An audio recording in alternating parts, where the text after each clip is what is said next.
Regarder ensemble les 13 premiers versets, en tout cas en première partie aujourd'hui, et puis la deuxième partie, nous verrons ça la semaine prochaine.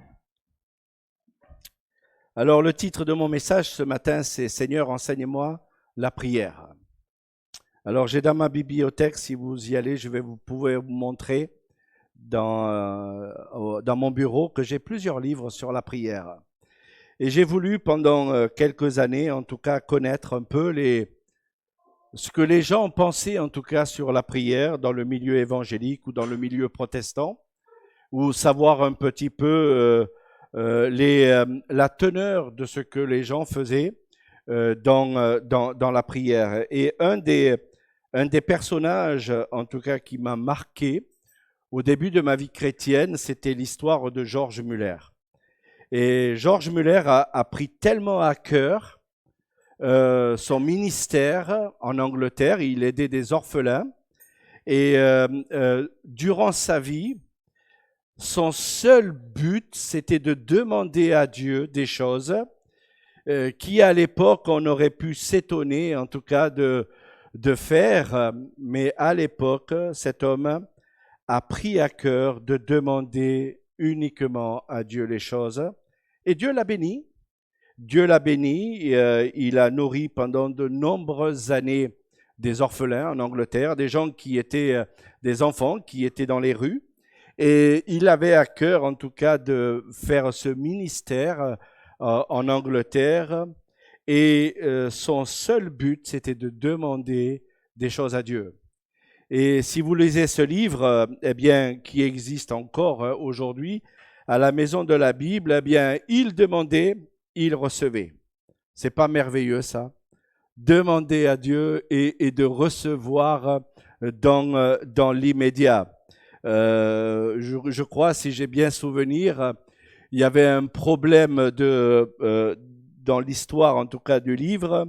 Des enfants étaient là, attablés, autour d'une table. Ils avaient tous la langue pendue parce qu'ils avaient faim. Et croyez-moi, au 19e siècle, un enfant orphelin qui avait faim, il fallait lui donner à manger. Eh bien, George Muller a prié pour le repas. Ils n'avaient rien dans leur assiette. Un monsieur a tapé à la porte de l'orphelinat et le monsieur a dit textuellement « Je viens d'avoir un accident de mon véhicule, le véhicule était rempli de lait. » Alors à l'époque, le lait était distribué, je crois que dans certains quartiers encore, en Angleterre, c'est comme cela en tout cas, le lait était distribué par des véhicules. Les paysans passaient en tout cas dans les domiciles pour ceux qui le voulaient. Et le gars a dit, bah, écoutez, j'ai mon véhicule, il est en panne, je ne peux pas le réparer. Donc, est-ce que vous voulez bien récupérer le lait? Vous pensez bien, hein? George Muller a dit, mais c'est une réponse à la prière. Il a récupéré le lait sur le camion et il a pu donner à manger à tous les orphelins qui étaient là. Donc, je me dis, c'est pas merveilleux ça, de voir Dieu agir. On demande quelque chose et on reçoit. Qu'est-ce que je me dis des fois? Je me dis, je voudrais bien que ma vie de prière soit comme ça. Je demande, je reçois. Mais faut bien le confesser, c'est pas toujours comme ça.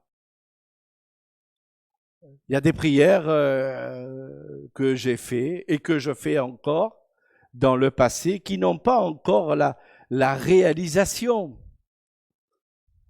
Et une prière que j'ai faite il y a quelques années, c'est l'agrandissement de notre bâtiment. La réalisation, elle est là aujourd'hui. Mais c'est pas toujours comme ça. Et je vois bien que le Seigneur nous enseigne la prière et nous devrions, nous en inspirer. En tant qu'enfants de Dieu, on se dit, ben voilà, Dieu me montre dans la Bible un enseignement sur la prière et on devrait en tout cas regarder ce que le Seigneur a à nous dire par rapport à la prière.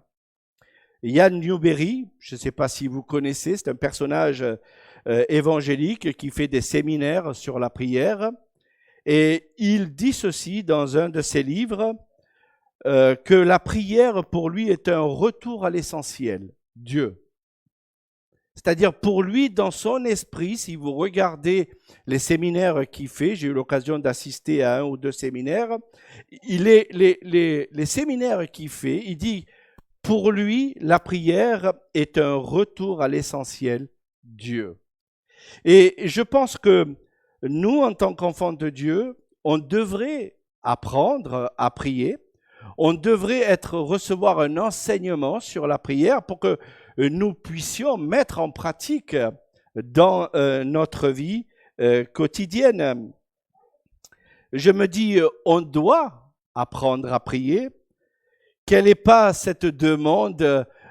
Combien de fois ai-je entendu, en tout cas dans les visites que je faisais, que je continue à faire, que certaines personnes me disent souvent, je ne sais pas prier, je ne prends pas le temps de prier avec le Seigneur, j'ai pas un culte personnel avec le Seigneur.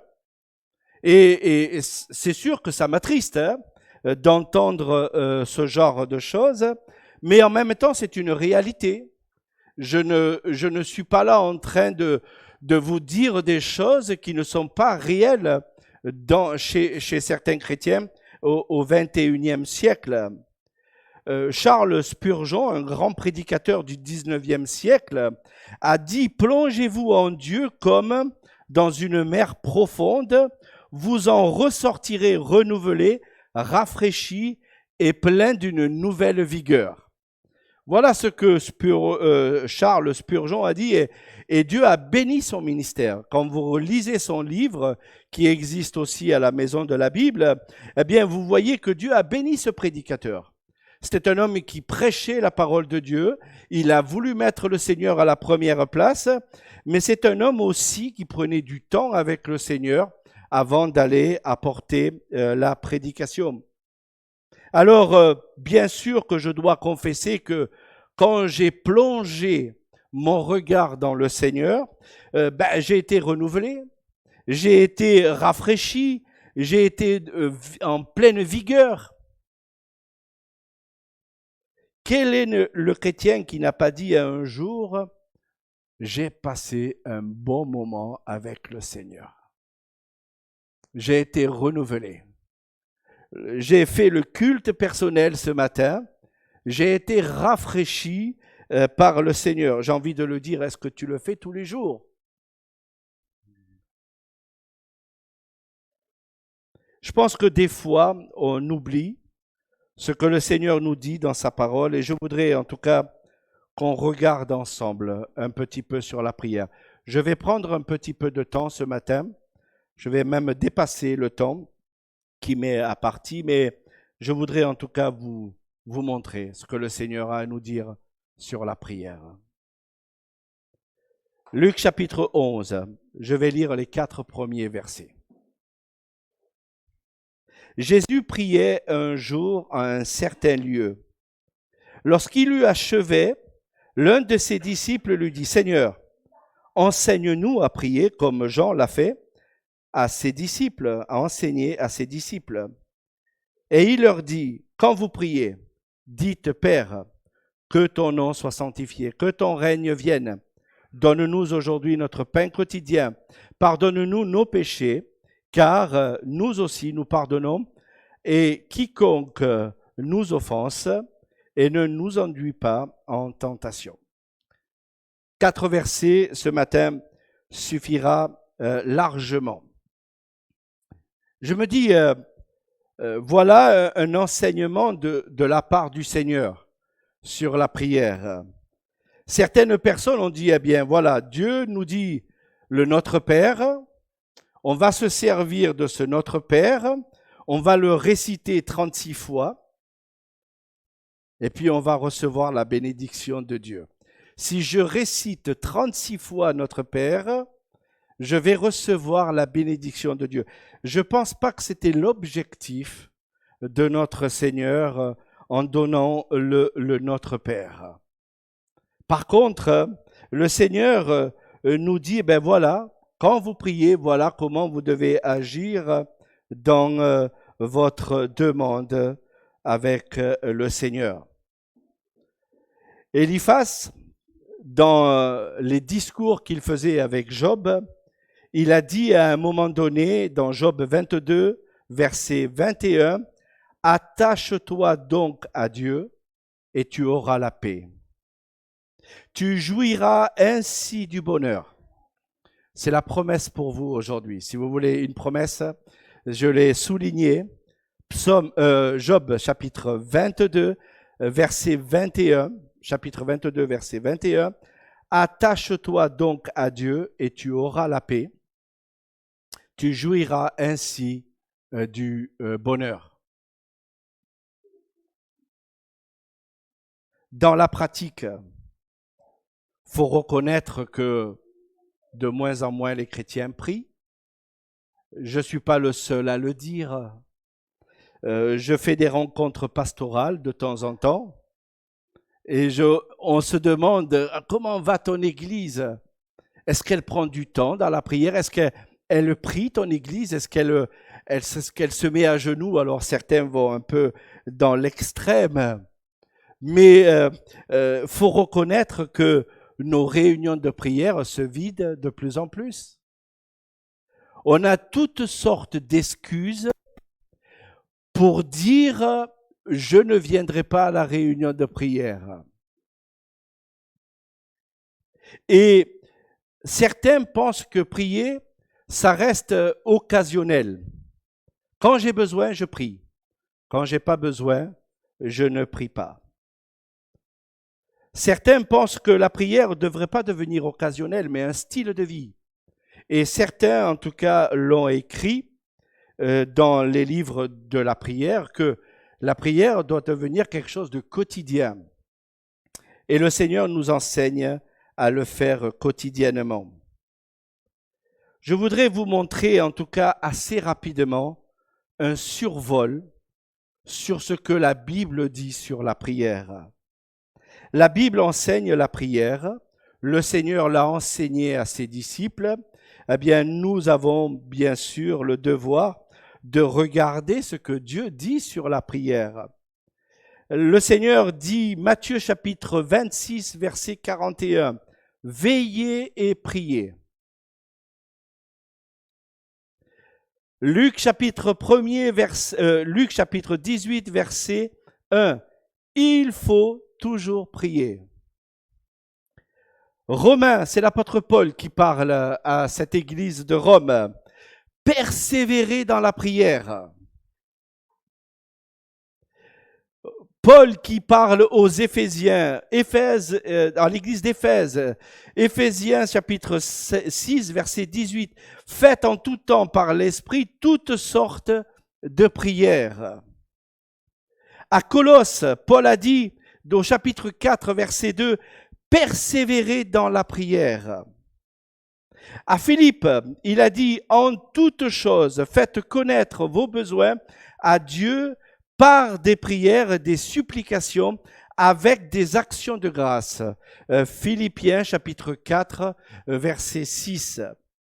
Et dans Thessaloniciens, chapitre 1 Thessaloniciens, chapitre 5, verset 17, et ce sont pratiquement tous des impératifs. Priez sans cesse, matin, midi et soir. Quand tu manges, quand tu déjeunes, quand tu te couches, quand tu dors, priez sans cesse. Je me dis, mais avec ces impératifs-là, nous, en tant que chrétiens, je me dis, eh bien, si le Seigneur dit à ses disciples de l'Église primitive, c'est-à-dire les premiers disciples qui allaient vivre la persécution, mes amis, hein, je veux dire, quand vous regardez ce que Jésus a fait comme enseignement pendant ces 3 années de vie et ce que les disciples vont vivre après par la suite dans le livre des Actes des Apôtres, ils n'allaient pas avoir une vie tendre. Hein. Ça n'allait pas être la Costa del Sol en Espagne. Hein. Ils allaient vivre un moment difficile dans leur vie. Et le Seigneur leur a enseigné à mettre en pratique dans leur vie cet enseignement. Moi, je voudrais juste faire maintenant un petit survol de toute la Bible, si vous me le permettez. Je vais aller très vite parce que je n'ai pas pris tous les sujets, tous les passages qui parlent de la prière. Je dirais, on n'en finirait pas et puis on passerait sûrement 3, 4, 5 prédications sur la prière. Quoique peut-être qu'un jour, il va falloir que je le fasse. Mais en attendant, mon temps est réduit ce matin, mais je voudrais quand même vous montrer l'importance que le Seigneur a mis sur la prière. David, quand il s'adressait à Dieu, le psaume 65, verset 3, il dit « Ô Dieu qui écoute la prière ». Vous savez, quand David s'approchait de Dieu, il savait que Dieu était à l'écoute. Il savait que Dieu avait des oreilles attentives à ce qu'il allait lui demander. Salomon, son fils, va dire un petit peu plus tard, Proverbe chapitre 15, verset 29, « Éternel, écoute la prière des justes. » Je me dis, mais Dieu est à l'écoute. Dieu aime vous entendre, Dieu aime vous voir prier. Dieu veut vous entendre parler, lui demander certaines choses. Il veut pourvoir à vos besoins. Il veut intervenir dans votre vie. Il veut que vous preniez conscience que ce que vous allez lui demander, il va tout simplement répondre à son besoin. Allez, un petit survol rapide de l'Ancien Testament. Nous voyons que Abraham a prié pour Abimelech. Genèse chapitre 20. Isaac a prié pour Rebecca. Genèse chapitre 25. Moïse a prié pour Israël après la révolte du peuple contre Dieu dans le désert. Nombre chapitre 14. Anne a prié pour avoir un fils. Elle était stérile. On aime bien cette histoire. Mais elle a prié Dieu pour avoir un fils. 1 Samuel chapitre 1er. David, au cours de ses rencontres avec le Seigneur, il allait chercher la prière et nous le voyons au travers de toute son histoire dans l'Ancien Testament. Salomon, lors de la dédicace du temple, il a prié.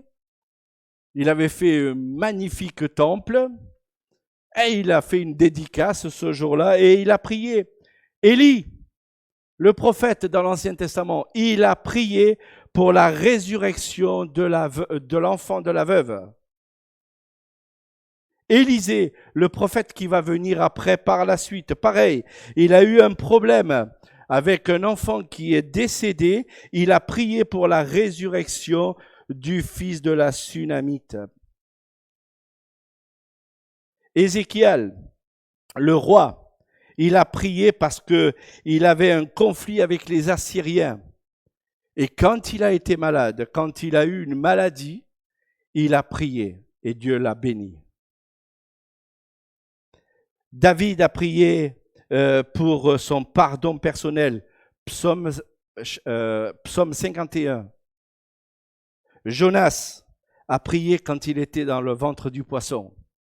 Alors, moi je voudrais quand même vous dire, n'attendez pas d'être dans le ventre d'un poisson pour prier, mais Jonas a fait ça.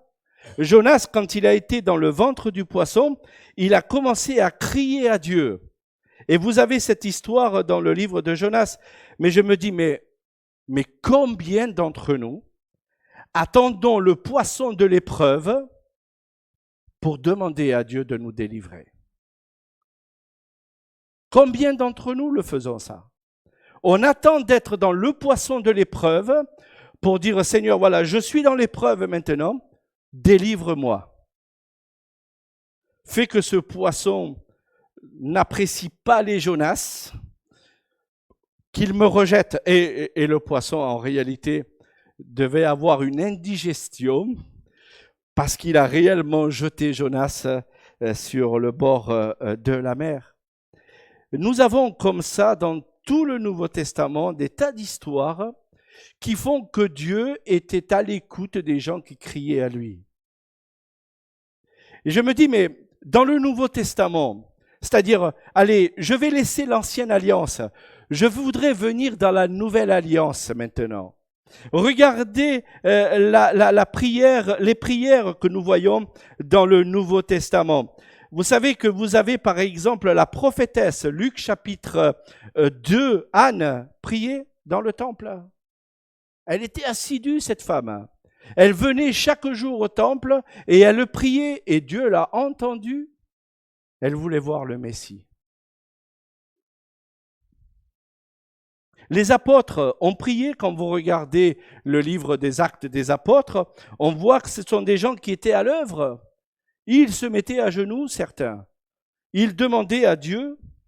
L'Église priait ensemble. Alors c'est vrai qu'on voit des prières individuelles dans le Nouveau Testament, mais on voit aussi une Église qui prie. Et quand l'Église prie, les murs tremblent. Je ne sais pas si vous avez déjà vu cette prière où vous avez dans le livre des Actes des Apôtres où l'Église s'est réunie. Ils étaient tellement convaincus de la prière que les murs ont tremblé. Alors, si vous venez prier à Marolles-sur-Seine, du calme, nos murs sont fragiles, on voudrait les conserver longtemps, mais à l'époque, en tout cas, quand l'Église s'est réunie, les murs tremblaient. Nous voyons que plus tard, Pierre a prié, Paul aussi, avec Silas, quand il était en mission. Je me dis, mais ce sont des gens qui ont pris du temps avec le Seigneur, de prendre du temps dans le quotidien à invoquer le Seigneur. Je me dis, l'exemple le plus merveilleux que je trouve dans la parole de Dieu, c'est sûr que j'ai fait parler des hommes qui ont prié, que Dieu a écouté. C'est vrai que dans le Nouveau Testament, on a vu des églises, des gens qui ont prié. Mais je crois que l'exemple le plus merveilleux, c'est le Seigneur Jésus-Christ. Durant son ministère, durant les 3 années, nous voyons que Jésus prenait du temps. Jésus priait un jour dans un certain lieu. Je suis persuadé que si Luc aurait marqué le lieu, si vous irez aujourd'hui, je suis persuadé qu'on ferait une stèle de l'endroit où Jésus a prié. Discret, Luc, mais Jésus priait. La Bible nous dit que Jésus pria lors de son baptême, Luc chapitre 3, lors de sa tournée avant les prédications, vous savez, avant qu'il parte en mission, Jésus priait. Avant de choisir les 12 disciples, Jésus a prié. Avant de nourrir les 5000 personnes, Jésus a prié. Après les avoir nourris, qui prie après le repas? Mon épouse est là, on prie avant le repas. Après, merci Seigneur de tout ce que je viens d'avaler. J'ai la peau du ventre bien tendue, merci. Mais j'ai jamais prié après le repas. Jésus l'a fait. Nous voyons que il a prié pour les 4000, donc Matthieu chapitre 15. Quand Pierre a fait la confession, la reconnaissance du fait que Jésus était le Christ, nous voyons que le Seigneur a prié. Lors de la transfiguration, Luc chapitre 9, il a prié pour des enfants. Dieu, les enfants, ils s'approchaient de Jésus, et Jésus pria pour eux, nous est dit le texte. Il a prié au retour des 70. Il a prié pour Lazare, qui était mort. La Bible nous dit que Jésus a prié pour Pierre, à Gethsémane. Il a prié sur la croix. Il a prié avec la rencontre des disciples sur le chemin d'Emmaüs. Moi, je vois que le Seigneur est une personne active dans la prière. Et là, je voudrais m'arrêter parce que le temps est en train de s'écouler et je me dis, mais il y a d'autres textes dans la parole qui montrent que Jésus prenait du temps à la prière. Et je me dis, mais nous, en tant qu'enfants de Dieu, dans les moments que nous sommes en train de passer, dans notre quotidien personnellement, dans notre lieu de travail, dans les moments avec notre famille parfois, dans les moments où, dans notre Église, est-ce que nous prenons du temps, simplement mettre un temps à part pour prier? Tout d'abord, je voudrais vous dire que la prière est un temps d'intimité avec votre Sauveur. Et je pense que le Seigneur le dit lui-même, lorsqu'il eut achevé, un de ses disciples lui dit, Seigneur, enseigne-nous à prier. Et le Seigneur le dit de suite, quand vous priez. Donc la condition, si vous priez, vous devez mettre votre Père à la première place. C'est-à-dire votre Dieu, votre Sauveur, celui qui a tout fait pour vous, celui qui vous a créé, celui qui a pris du temps dans son amour pour vous, vous devez le mettre à la première place.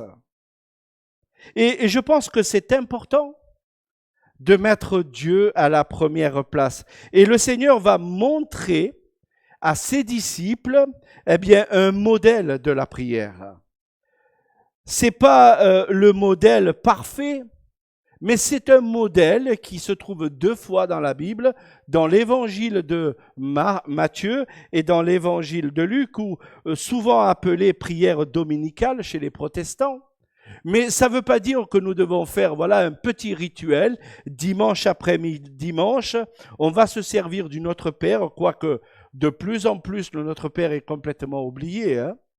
On ne prie plus le Notre Père pratiquement dans nos églises aujourd'hui, mais le Seigneur l'a enseigné et aujourd'hui il est complètement oublié dans nos églises. Ça ne veut pas dire que nous devons retourner à ce rituel que certaines églises au Moyen-Âge mettaient en place, mais cela veut dire aussi que n'oubliez pas ce que Jésus vous a dit dans la Bible. D'abord, une intimité avec Dieu. Ensuite, un modèle de prière. Seigneur, enseigne-moi à prier. Adresse-toi à moi. C'est ça que le Seigneur te dit. Adresse-toi à moi. Dans ton intimité avec moi, adresse-toi à moi. Prends du temps. Je t'aime. Je veux être à ton écoute. Je veux entendre ce que tu as à me dire. Si tu es muet, les mains sont là pour parler. Vous savez, les Italiens, on aime bien parler avec les mains. On est des spécialistes des mains. Il n'y avait pas besoin, je suppose qu'en Italie, il ne devrait pas y avoir des sourds et des muets. On est des spécialistes de parler avec les mains en Italie.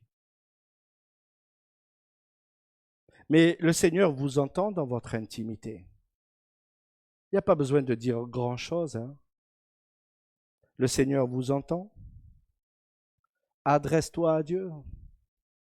Dis-lui tes problèmes, tes soucis, tes requêtes, tes supplications, tes enfants, ta femme, ton mari. Invoque-le. N'oublie personne. Dans ta liste, oublie personne. Et fais-le avec persévérance. Le Seigneur va sûrement te donner un voisin nouveau, un petit-fils, une petite fille en plus dans ta vie personnelle. N'oublie personne. Je pense qu'on a besoin, en tant qu'enfant de Dieu, de dire, Seigneur, voilà, j'ai une vie, tu m'as accordé une vie ici-bas sur cette terre. Elle va vite. Hein. Je vous ai dit, je perds des dents. Mes cheveux deviennent de plus en plus blancs, mais elle va vite. J'ai 61 ans. Je me dis, waouh, ça va vite la vie. Hein? Des fois, je me dis souvent, Seigneur, mets un frein à ma vie. Et non, la vie ne s'arrête pas comme ça. Hein? Mais la vie, elle va vite. Hein? Et on a besoin de nous rappeler que dans notre intimité avec le Seigneur, on doit l'invoquer, on doit lui parler de nos besoins, de nos désirs, de ce que nous voulons voir changer peut-être dans votre vie, de votre peut-être une attitude que vous voulez voir améliorer, quelque chose que vous voulez voir modifier chez l'autre.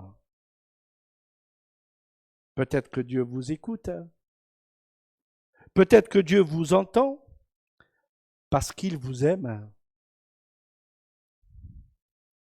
Deuxième chose que cette prière nous enseigne, c'est que nous sommes enseignés à demander que le nom de Dieu soit sanctifié.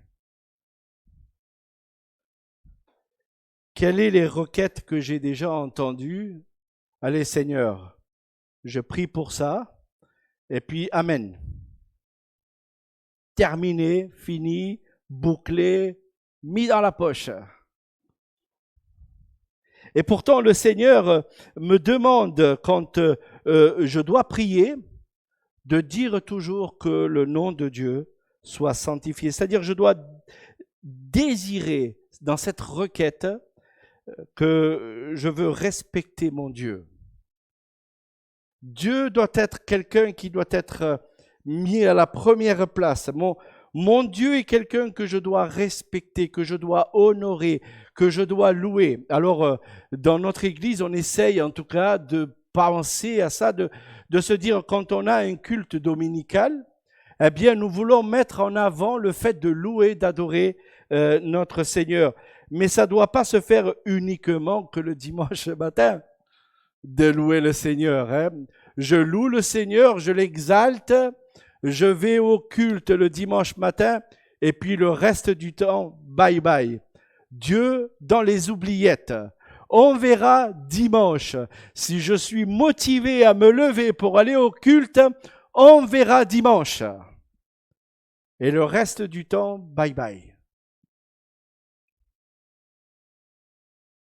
Dieu te demande de louer le Seigneur aussi dans la voiture. Dieu te demande aussi de louer le Seigneur avec ta famille. Dieu te demande de louer le Seigneur dans ta maison qu'il t'a donné gracieusement. Il pourrait tout enlever du jour au lendemain. Je ne sais pas si vous voyez depuis quelque temps, en tout cas en Italie, si vous allez en Italie, vous avez des petites stèles qui se promènent le long de la route. Ça se fait de plus en plus en France. Enfin, je ne pensais pas qu'on autorisait, que la DDE autorisait ce genre de choses. Si vous allez à la grande paroisse, vous avez des accidents qui ont lieu sur la route.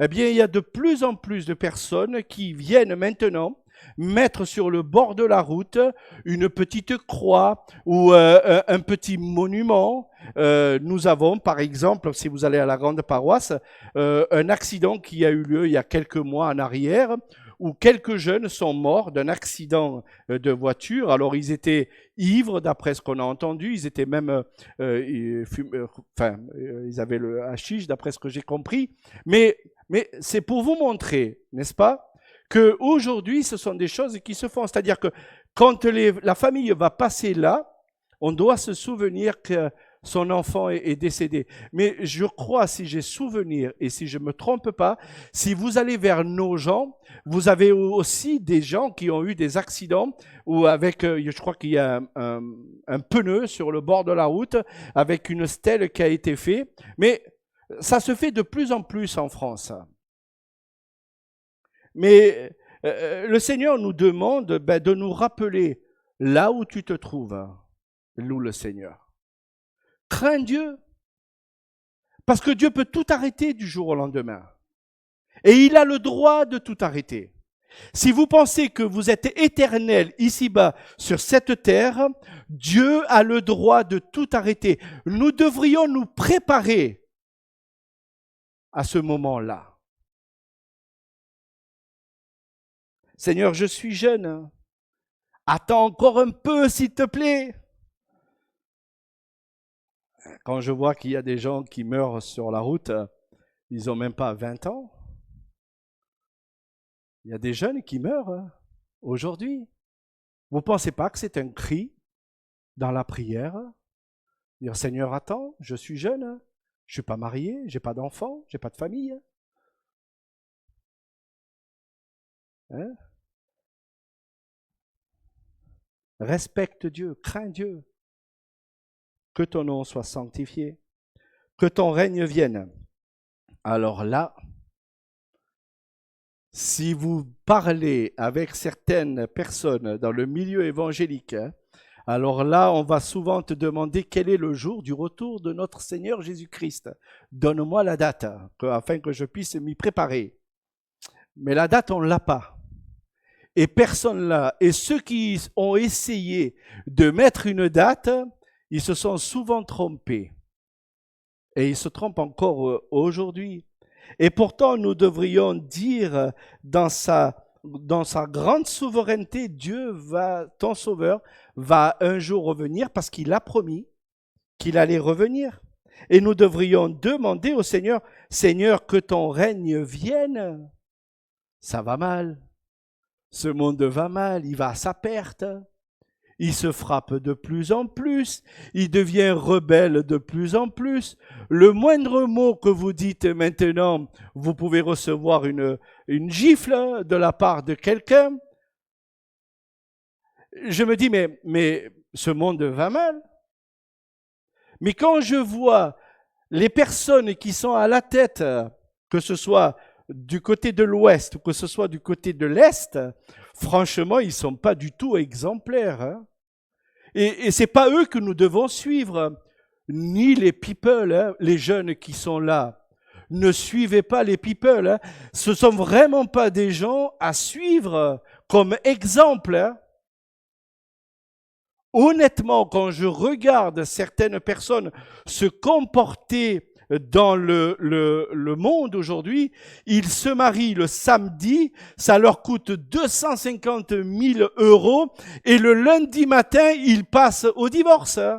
Ce sont vraiment pas des gens à dire oh, c'est mon exemple ça. Ce sont des personnes que je veux suivre.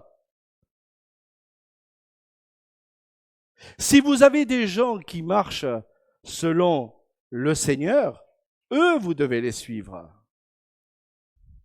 Si ta mère ou ton père t'aime et marche dans la parole, eux, vous devez les suivre.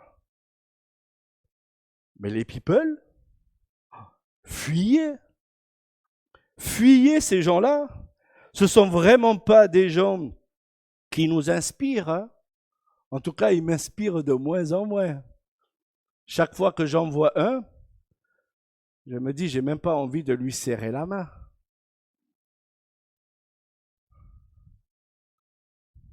Et pourtant, le Seigneur nous demande aussi, et c'est la quatrième chose, donne-nous chaque jour notre pain quotidien.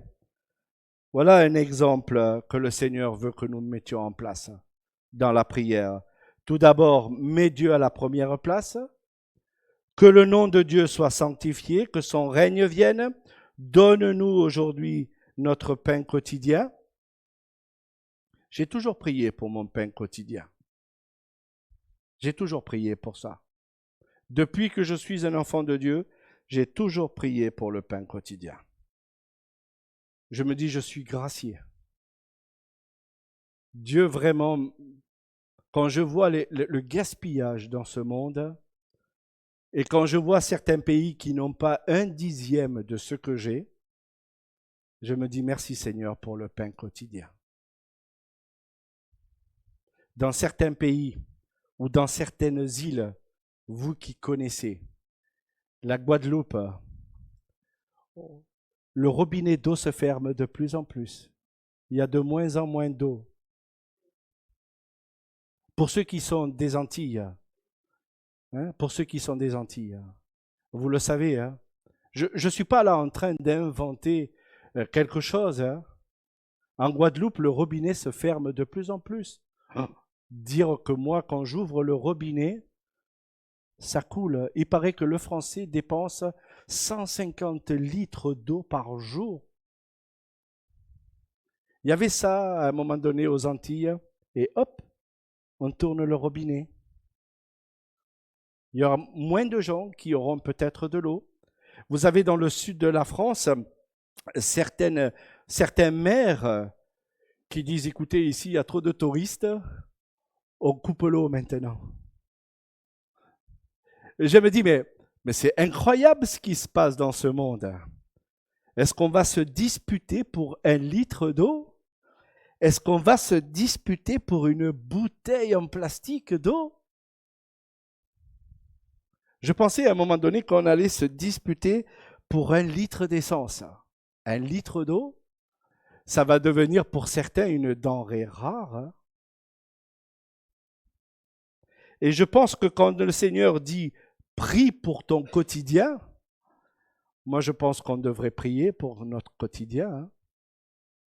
Pour ce que le Seigneur nous met dans notre assiette. Hein? Seigneur, qu'il n'y ait pas trop de bactéries, qu'il n'y ait pas trop de vermines qui rentrent dans mon assiette. J'aime bien telle et telle chose, mais quand je vois comment c'est fabriqué aujourd'hui, la prière du juste est une grande efficacité. Hein. Moi, je vous le dis. Hein.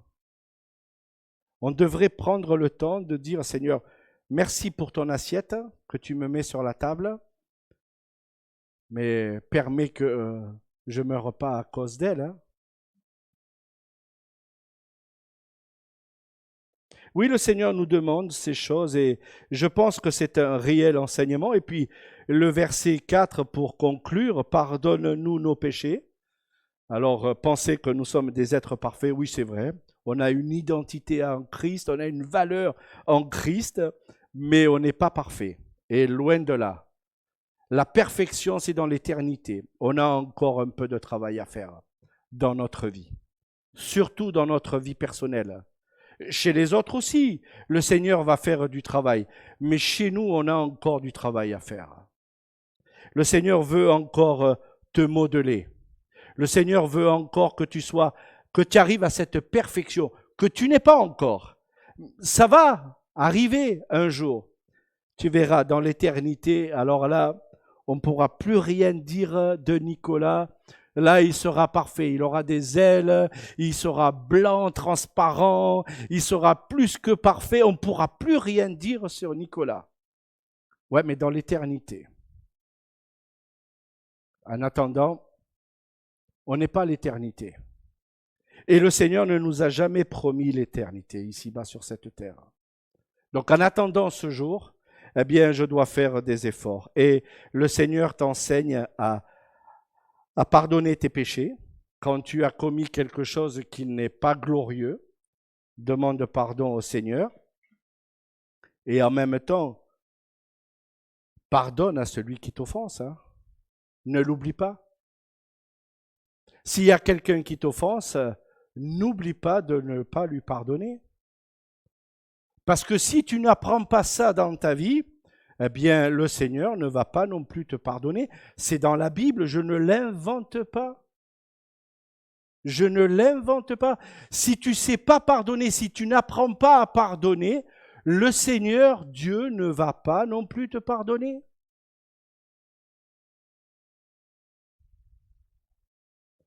Et en même temps, la conclusion ne nous induit pas en tentation. Je pense que aujourd'hui, notre monde nous induit tous les jours en tentation. Et n'attendez pas d'être devant un écran de télé. Hein. L'écran de télé, aujourd'hui, il est dans la poche. Hein. Il n'y a pas besoin de se mettre devant un écran de télévision, devant un ordinateur pour faire les trucs en cachette. Hein. Aujourd'hui, on peut les faire sur notre smartphone. Hein. On peut voir toutes sortes de choses aujourd'hui. J'ai appris avec mon téléphone à éliminer les messages néfastes. Quand je reçois un message néfaste, j'ai appris à l'éliminer, à l'effacer. Je ne savais pas trop le faire. Je me disais, je ne voulais pas faire d'erreur, je ne voulais pas perdre toutes mes données. Mais souvent, vous savez, on reçoit des messages, je me dis, mais j'ai rien demandé. J'ai regardé un truc sur Internet, combien coûte le kilo de spaghettis, et puis hop, le lendemain, je reçois une publicité sur les spaghettis. Je me dis, mais j'ai rien demandé. J'ai rien demandé. Et aujourd'hui, on vous envoie des choses sans que vous ayez demandé quoi que ce soit. Je me dis, vous savez, on devrait être prudent, on devrait être attentif. On reçoit des virus, on reçoit des messages nauséabonds. On veut vous prendre votre argent et ce n'est pas forcément l'État qui fait ça. Ce sont les hackers. Vous savez, ils sont des spécialistes. Moi, j'y connais pas grand-chose à l'informatique. Mais combien de fois on peut recevoir des messages si vous n'êtes pas attentif, mais on vous prendrait votre maison si vous ne faites pas attention. Et nous voyons ça régulièrement dans l'actualité, c'est-à-dire que on est tenté régulièrement. On est tenté régulièrement. Et je pense qu'on doit être des personnes vigilantes dans le discernement. Si le Seigneur vous dit veillez et priez, c'est que vous devriez veiller et prier.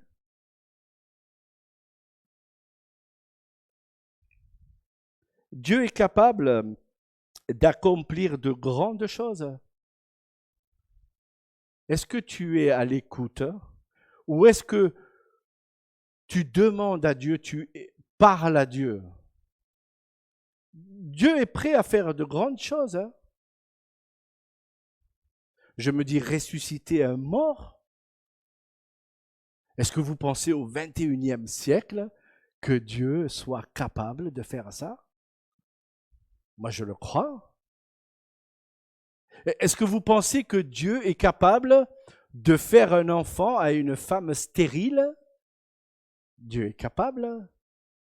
Nous avons dit au début que Dieu est le même hier, aujourd'hui, éternellement. Mais Dieu est prêt à faire de grandes choses aujourd'hui. Moi, je le crois. Quand je demande des choses à Dieu, je crois que Dieu a fait quelque chose de merveilleux dans ma vie, c'est-à-dire me sauver. Déjà, première étape, il m'a sauvé. Dans son grand amour, Dieu m'a sauvé. Il aurait pu me laisser sur le bord de la route. Il aurait pu dire, celui-là, il vaut rien. C'est pas comme ça que Dieu fonctionne. Hein? Dieu veut délivrer l'humanité. Dieu veut sauver l'humanité. Il ne veut laisser personne sur le bord de la route. Personne. Dieu veut sauver, Dieu veut délivrer, Dieu veut vous secourir. Dieu veut vous préserver de la chute. Dieu veut vous combler de vos besoins. Je vais terminer par un passage de la parole de Dieu dans Éphésiens chapitre 3 verset 20. Or à celui qui peut faire par la puissance qui agit en nous infiniment au-delà de tout ce que nous demandons ou pensons. Je dois confesser que des fois j'ai pensé et j'ai reçu. Des fois j'ai demandé et j'ai reçu. Des fois j'ai demandé et j'ai pas reçu. Des fois j'ai pensé et j'ai rien reçu du tout. Parce que je pense avec le temps, avec les années, que j'ai demandé mal. J'ai demandé par égoïsme. J'ai demandé par orgueil. J'ai demandé par une envie personnelle. Dieu, des fois, ne m'a pas répondu. Mais si on est honnête avec le Seigneur ce matin, si Dieu ne vous a pas répondu peut-être à certaines prières, c'est parce que peut-être vous devriez vous remettre en question sur certaines choses. Ça ne veut pas dire que si vous allez réciter le Notre Père 36 fois, que Dieu va répondre à votre demande. Mais je pense que le Seigneur vient de vous enseigner ce matin à mettre en place dans votre vie la prière. Alors c'est la première partie. Il y a une deuxième partie, donc si vous voulez savoir la deuxième partie, c'est où vous allez l'écouter sur Internet la semaine prochaine, ou je vous invite à venir la semaine prochaine pour la deuxième partie, parce qu'il y a des choses à voir ensemble. Quand vous priez, dites « Père, Que ton nom soit sanctifié. Que ton règne vienne. Donne-nous aujourd'hui notre pain quotidien. Pardonne-nous nos offenses, car nous aussi, nous pardonnons à quiconque nous offense. Et ne nous induis pas en tentation. Amen. Que le Seigneur vous bénisse. Alors, je vous ai donné déjà la promesse.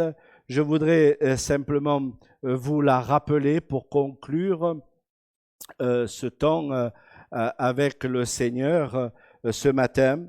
Job chapitre 22, verset 21 qui dit ceci. Attache-toi donc à Dieu et tu auras la paix. Tu jouiras ainsi du bonheur. Amen.